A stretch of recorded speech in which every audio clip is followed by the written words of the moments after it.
이에야스는 그 지혜로우며 신중한 성품이라 가신들 복도 있고 무운도 있었던 인물이었지만 가정적으로는 그다지 유복한 운을 타고난 사람은 아닌 것 같습니다. 2~3살 때 어머니 오타이와 헤어져 15살 때는 다른 가문에 인질로 갔던 그는 8살 때 오카자키에 남아있던 아버지 히로타다마저 잃는 비운을 맞습니다. 24살의 젊은 나이로 히로타다는 부하 하치야에게 살해를 당하는 거죠. 명실공히 고아가 된 그는 오다 가문의 인질 상태에서 요시모토 가문의 인질로 옮겨지고 16살경 주군의 조카딸 세나히메와 정략 결혼을 하게 되죠. 자신의 바람이나 의지와 전혀 상관없이 이루어진 결혼인 거죠. 나이가 어느 살 이상 더 많았던 기공녀 세나히메는 이에야스를 무시하고 얕보며 함부로 대하죠. 자신은 요시모토의 조카딸이지만 이에야스는 인질이니까요. 이때의 경험은 평생 이에야스의 트라우마로 남았죠. 세나히메의 더센 기질에 질려서일까요? 그는 그 후 수많은 척실들을 벌였지만 자기보다 신분이 나은 여자를 얻지는 않았죠. 그는 언제나 자기보다 더 서민적이고 험한 인생을 살았던 여자를 집안에 들이면서 사는 걸 당연하게 여겼죠. 이를테면 기공녀보다는 다분히 천박한 여자, 유순한 여자를 선호했다고나 할까요? 그는 심지어 한 여자에게서 자식을 많이 낳게 하는 것도 피했다고 하는데요. 자식이 많아지면 권력이 생기니까 싫어했다고 전해집니다. 그에게 어쩌면 여자는 사랑의 대상이라기보다 성적 허기를 채우는 욕망의 대상이었는지도 모릅니다. 그러나 척실의 숫자만큼은 엄청 많아서 자식도 꽤 많이 낳은 걸로 알려져 있습니다. 딸도 물론 있었지만 아들도 10명이 넘게 낳았지요. 그런데도 아들들과의 인연이 그다지 좋았던 건 아니었다고 보여집니다. 최초의 정실 세나히메 나중에 츠키야마 마님으로 불리는 그녀에게서 난 첫째 아들 노부야스는 인물도 좋았던 데다 남자답고 무장으로서의 기량도 뛰어나서 매우 기대가 컸었는데요. 생모 츠키야마의 영향을 받아서인지 성격이 가격했죠. 노부야스는 노부나가의 딸 도쿠히메와 정략 결혼을 했는데요. 처음엔 원앙처럼 사이가 좋았던 부부는 시어머니 츠키야마의 농간으로 사이가 멀어졌죠. 그 바람에 노부나가가 딸에게 딸려보낸 시녀 코지주를 노부야스가 입을 찢어 죽이는 사건이 벌어지죠. 도쿠히메는 그 장면을 보고 경기를 일으키고 울면서 아버지 노부나가에게 편지를 적어 보내죠. 시어머니 츠키야마는 당시 이에야스와는 사이가 벌어질 대로 벌어져 야시로라는 가신과 불륜까지 저지르고 다케다 가문의 맹주 카츠요리와 내통까지 하게 되는데요. 그 과정에서 경로한 노부나가는 생모 츠키야마랑 노부야스가 함께 내통을 했다고 오해를 하게 되고 코지주 사건까지 겹쳐서 경로하게 되죠. 말이 친척이니 동지지. 그때만 해도 중부 일본 일대에서 막강한 실권자가 되어 있던 노부나가는 가신격인 이에야스에게 처와 자식을 할복시키라는 명령을 내리죠. 당당했지만 실력자 노부나가에게 반발이란 있을 수 없었던 이에야스는 결국 눈물을 머금고 아들 히데야스에게 할복 명령을 내리죠. 그때 아내 츠키야마 역시 가신들에 의해서 죽게 되고 이 일은 평생 이에야스의 가슴에 상처로 남게 되죠. 불같이 노한 노부나가가 두 모자 모두 죽이라는 명령을 내렸으니 어쩔 수 없는 선택이긴 했지만 무장으로서 출중했던 노부야스로 인한 해안은 그를 평생토록 괴롭히죠. 첫째 아들 노부야스를 아깝게 보낸 이에야스는 둘째 아들 히데야스까지 떠나보내야 하는 비운을 맞게 되는데요. 히데요시의 양자로 그를 보내게 된 거죠. 말이 양자지 사실은 인질인 건데요. 노부나가 사후 권력을 잡은 히데요시에게 신하가 되는 굴욕을 겪게 되는 이에야스로서는 어쩔 수 없는 선택인 거죠. 생코쿠 시절 자신보다 막강한 실력자의 요구를 거절한다는 건 있을 수 없는 일이었으니까요. 히데야스 역시 무장으로서 빠지지 않는 인물이었지만 아깝게 자신의 설화에서 내보내야 했던 거죠. 나중 일이지만 히데야스 역시 33살의 나이에 이에야스보다 훨씬 먼저 죽습니다. 인질로 끌려다니며 이에야스의 후계자 자리에서 일찌감치 밀려났다는 좌절감 때문이었을까요? 히데야스는 유각의 기녀들과의 쾌락에 빠져서 사는 바람에 늘 성병을 앓았고 그 바람에 코가 뭉개지고 없었다고 하죠. 더구나 히데요시의 양자로 자란 탓에 히데요리를 유난히 좋아하는 바람에 사사건건 그의 편을 들었다고 하는데요. 이에야스의 가신들은 매우 불쾌하게 여겼다고 하죠. 죽을 때도 그래서 이에야스가 독사를 했다느니 하는 소문까지 돌았는데요. 처다들 때문에 가슴에 못이 박혀 있던 이에야스에게 그런 소문은 견딜 수 없는 돌팔매질이 될 수밖에 없었을 테지요.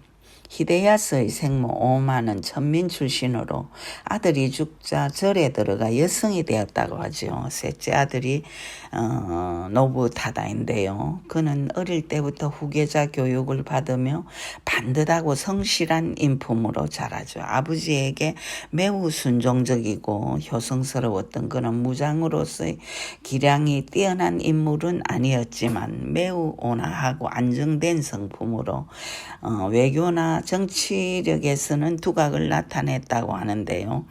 단 한 번 아버지에게 반기를 든 적이 있었다고 하죠.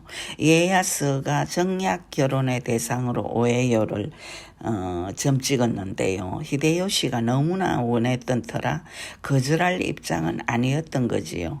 오에요는 오이치의 세 딸 중 막내로 그녀의 언니가 요도김이죠. 인물은 빠지지 않았지만 이미 두 번씩이나 다른 가문으로 시집을 갔지만 두 분 모두 가부가 되었고 자식도 몇이나 낳았는데요. 생코쿠 시절의 남녀관계란 게 그다지 정절을 중요시하진 않았지만 미혼의 히데타다로서는 불쾌하기 그지없는 혼처 자리임에는 틀림이 없었죠. 이에야스는 그러나 불운을 겪은 한 여인을 우리 가문이 도와줄 수 있다면 좋은 일이라며 아들을 달래죠. 히데타다는 결국 오에요가 맺어지고 둘 사이에 세니메를 낳죠.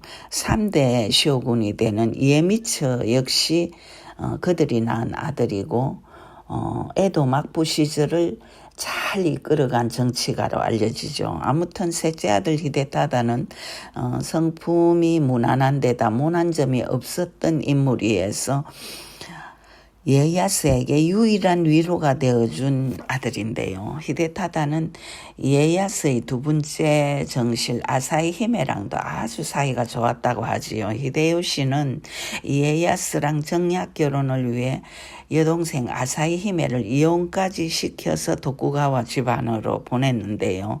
나이 이미 42살이었던 그녀는 인물도 별로여서 이에야스로부터 전혀 사랑을 받지 못했지만 히데타다에게 마음을 붙이며 살았다고 하지요. 엉뚱한 가문에 와서 뒷방 늙은이처럼 외롭게 된 그녀는 이에야스의 호의로 히데타다를 양자로 만드는데요. 착하고 반듯한 심성의 그를 엄청 사랑했다고 하지요. 시집 온 지 얼마 되지도 않아 죽은 그녀는 죽는 날까지 히데타다에게 온갖 애정을 쏟으며 위로를 받았다고 하는데요. 그런 점에서 히데타다는 뛰어난 인물은 아니었을 망정 대단히 진실되고 성실해서 인간에게 가장 중요한 덕목을 갖춘 인물이라 느껴집니다. 그리고 사남 마츠다이라 타다요시, 오남 노부요시, 육남 마츠다이라 타다테루, 칠남 마스다이라 마스치오, 팔남 히라이와 센치오, 구남 도쿠가와 요시나오, 십남 도쿠가와 요리노부, 십일남 도쿠가와 요리후사가 있지요. 이 중에서 넷째 아들 마츠다이라 다다요시는 28살에 죽고요. 다섯째 아들 노부요시는 21살에 죽고 말죠. 자식이 많다고 해서 죽은 자식이 아깝지 않을까요?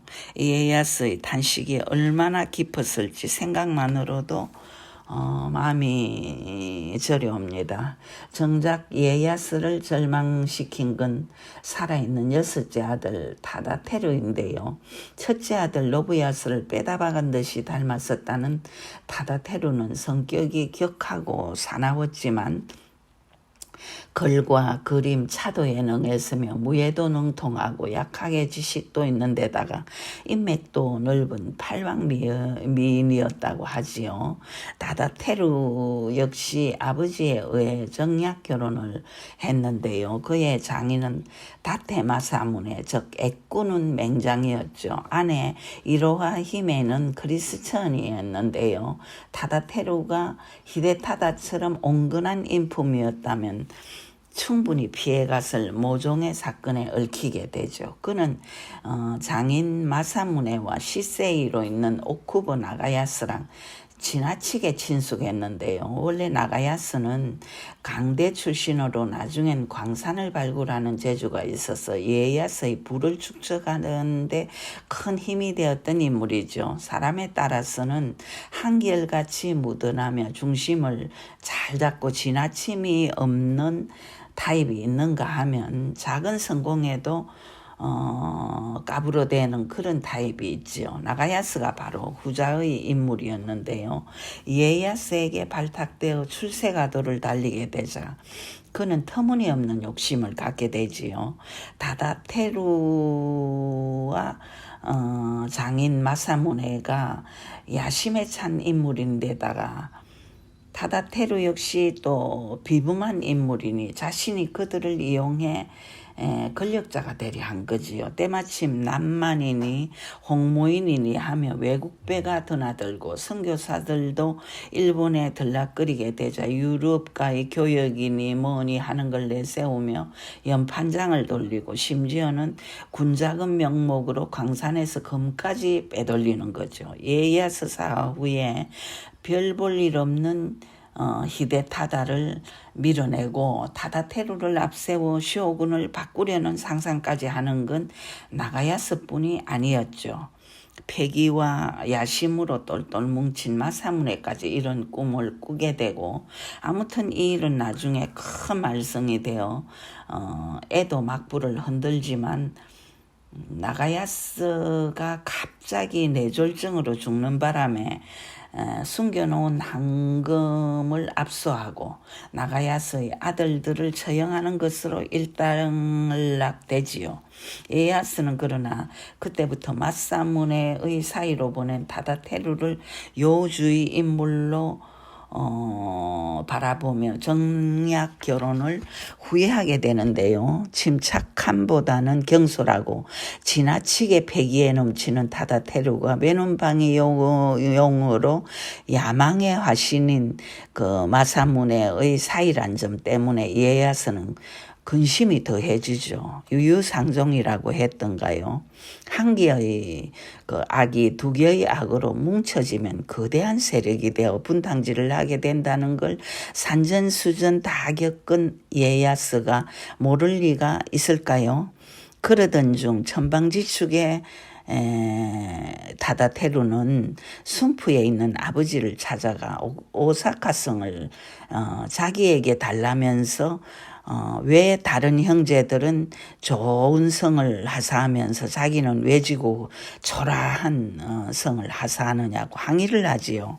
그렇지 않아도 경박하고 거친 그 기질의 여섯째 아들에게 눈총을 주며 근심하던 이에야스는 몹시 분노하며 나무라는 것으로 일단락하지만 점점 더 근심하게 되죠. 그러다가 이제 오사카랑 전쟁이 벌어지는데요. 마사무네와 타다테루의 이해가 가지 않는 행위에 신경이 곤두서게 되죠. 장인이자 사부이기도 한 마사무네는 어쩐 일인지 타다테루의 적극적인 행동을 말리며 전쟁판에 지각을 하기도 하고 소극적인 태도를 노골화시키는데요. 그런 와중에 타다테루가 쇼군 히데타다의 가신을 또 사소한 이유로 죽이게 되죠. 두 사람씩이나요. 분노한 이에야스는 노발대발하는데요. 삐친 타다테루는 다음날 낚시질을 하러 나가서 돌아오지 않죠. 이끌 인사차 아들과 가겠다고 항궁에 약속을 해놓고 안절부절하던 이에야스는 결국 혼자 가게 되고 이 일로 결정적으로 마음을 정한 그는 타다테루에게 벌을 내리게 되죠. 마사무네의 딸 이로하 히메를 친정으로 돌려보내고 이혼할 것, 지금까지 살던 성을 비우고 폐성 후카야로 떠날 것, 그리고 가장 가혹한 벌로 죽는 날까지 아버지인 나와 대면을 금지한다. 이렇게 이제 그 벌을 내리죠. 젊은 가신 카즈타카를 보내서 그런 명령을 내렸을 때, 그 아들은 타다테루는 엄청 분노하고 펄펄 뛰면서 할복 자살까지 생각하죠. 그러나 타다치카의 간곡한 충고로 마음을 바꾸고 배성으로 떠나는데요. 사실 독자들이 보기에도 이에야스의 6째 아들에 대한 태도는 잘못 지나친 게 아닌가 하는 생각이 들게 하기도 하지요. 그렇게까지 자식에게 가혹해야 하나 싶거든요. 그러나 돌이켜보면 부자의 인연은 끊다시피 한 이에야스 나름대로의 고충이었을 거라는데 생각이 미치면 아들들에 대한 그의 부정에 공감하게 됩니다. 이미 전국시대가 끝나고 평화의 시대로 진입했다고 믿는 이에야스에게 자신의 사후에 일어날지도 모르는 전쟁에 대해서 그는 강박증에 가까운 공포를 느꼈을 거라고 보이는데요. 끝으로는 잠자고 있는 듯한 다테 마사무네의 야망이 자칫 경솔한 타다테루가 불쏘시개 역할을 할 때 어떻게 번져갈까 하는데 생각이 미치면 도저히 간과해서는 안 될 문제로 보이는 거지요. 아들을 희생시켜서라도 그는 평화로운 세상의 질서를 위해 자신의 그 부자의 정을 끊고 과감한 결단을 내려야 한다고 생각한 거죠.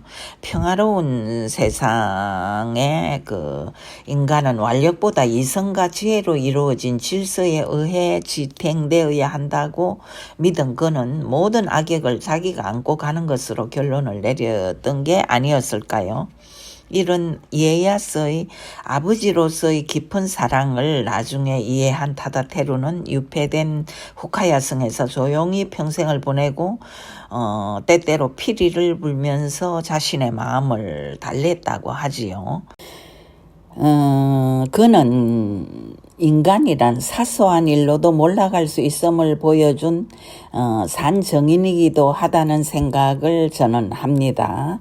그리고 이에야스 사후 250년을 지탱한 에도 막부의 정치가 성공한 것은 이렇듯 자식과의 인연을 끊기까지 했던 이에야스의 희생정신이 있었기 때문에 가능했다.